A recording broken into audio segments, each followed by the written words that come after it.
पाठ 2 साए। नन्हे नन्हे दुधमुहे बच्चे, अकेली रुग्ण पत्नी।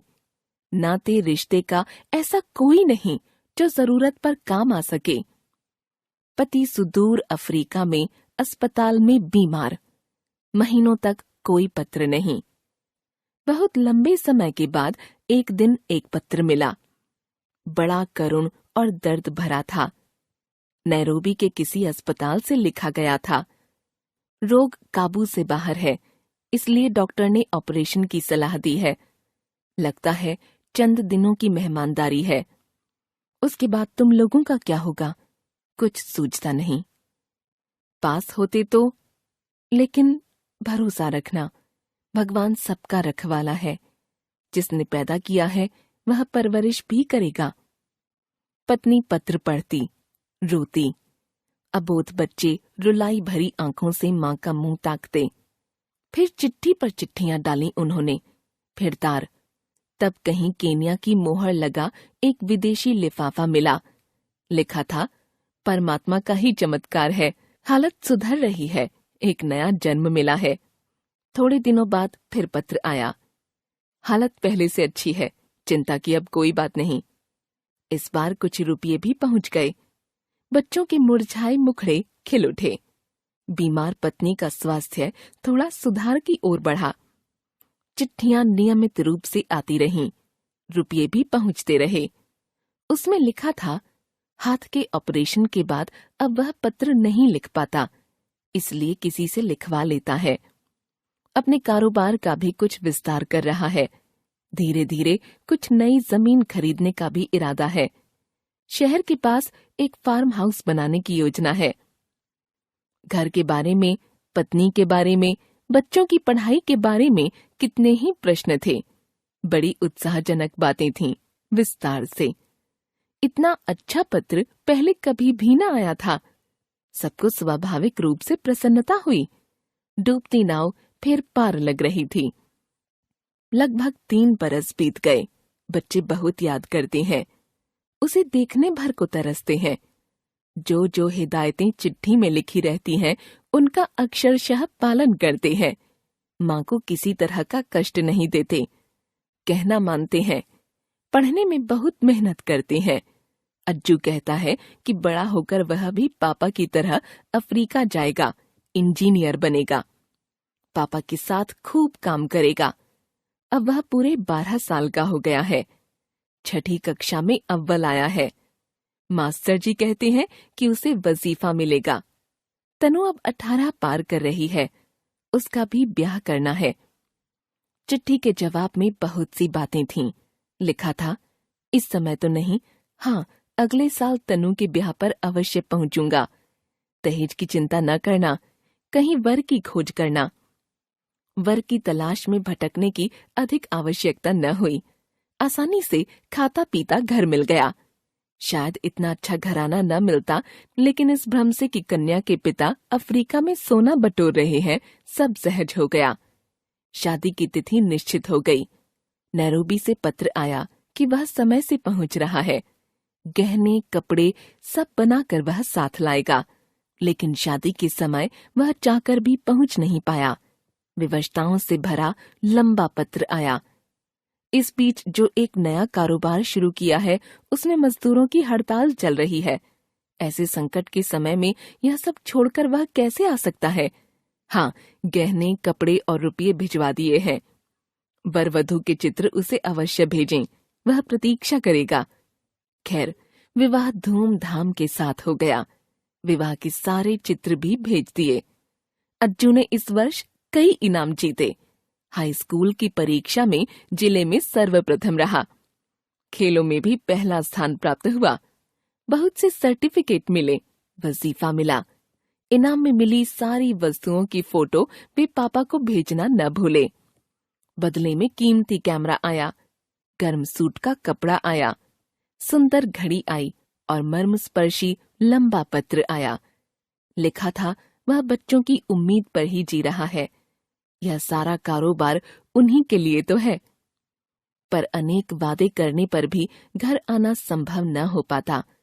हर बार कुछ न कुछ अड़चनें आ जातीं और उनका आना स्थगित हो जाता।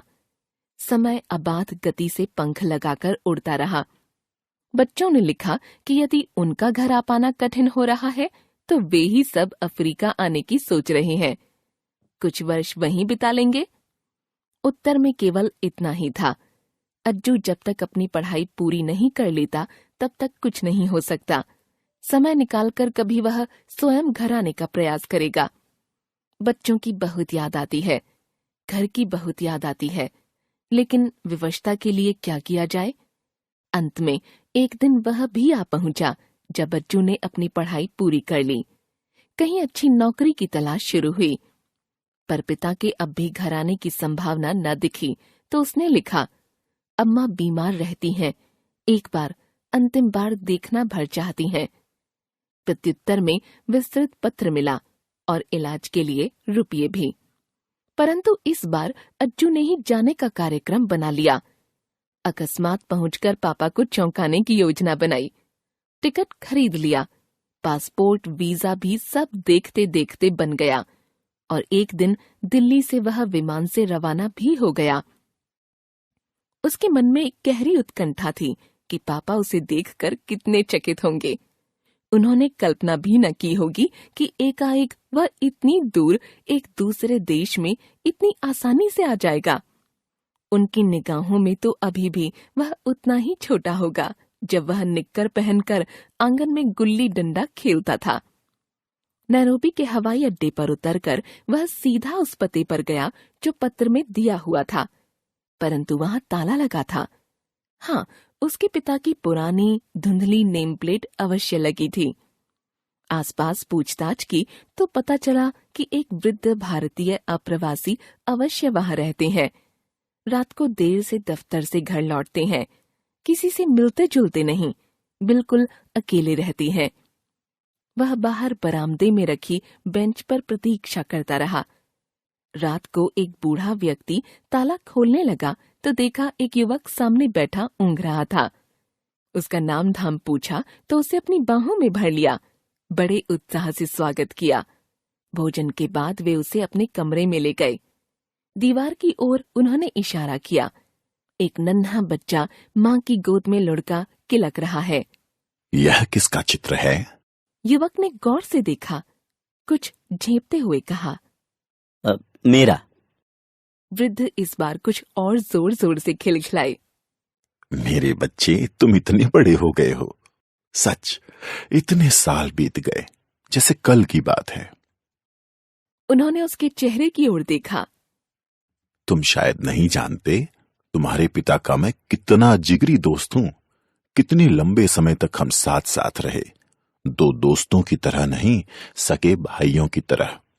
उसी ने मुझे हिंदुस्तान से यहां बुलाया था, बड़ी लगन से सारा काम सिखाया।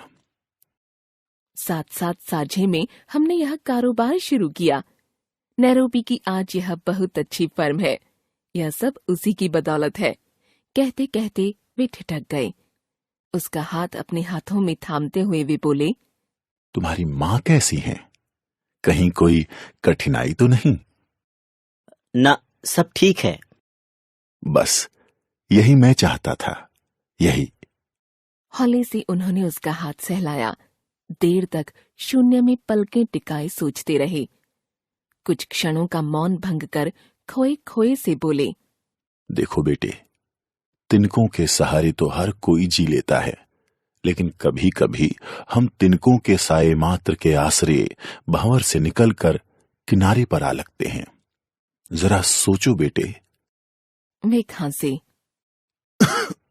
तुम्हारे पिता की मृत्यु आज से 15-20 साल पहले हो जाती तो क्या होता? तुम अनाथ हो जाते। तुम्हारी मां घुट घुट कर कब की मर चुकी होती। तुम इतने हौसले से पढ़ नहीं पाते, जहां तुम आज हो वहां तक नहीं पहुंच पाते। उन्होंने अपने सूखे होठों को जीभ की नोक से भिगोया। हम दुर्बल होते हुए, असहाय, अकेले होते हुए भी कितने कितने बीहड़ वनों को पार कर जाते हैं, सहारे की एक अदृश्य डोर के सहारे। उनका गला भर आया। तुम्हारे पिता तो तब ही गुजर गए थे बेटे। अपने साझे कारोबार से उनके हिस्से के पैसे नियमित रूप से भेजता रहा। कितने वर्षों से मैं इसी दिन के इंतजार में था। अब तुम बड़े हो गए हो, अपने इस कारोबार में मेरा हाथ बटाओ। मेरा वचन पूरा हो गया जो मैंने उसे मरते समय दिया था। उनका गला भर आया। वे दीवार पर टंगे एक धुंधले से चित्र को न जाने क्या क्या सोचते हुए देख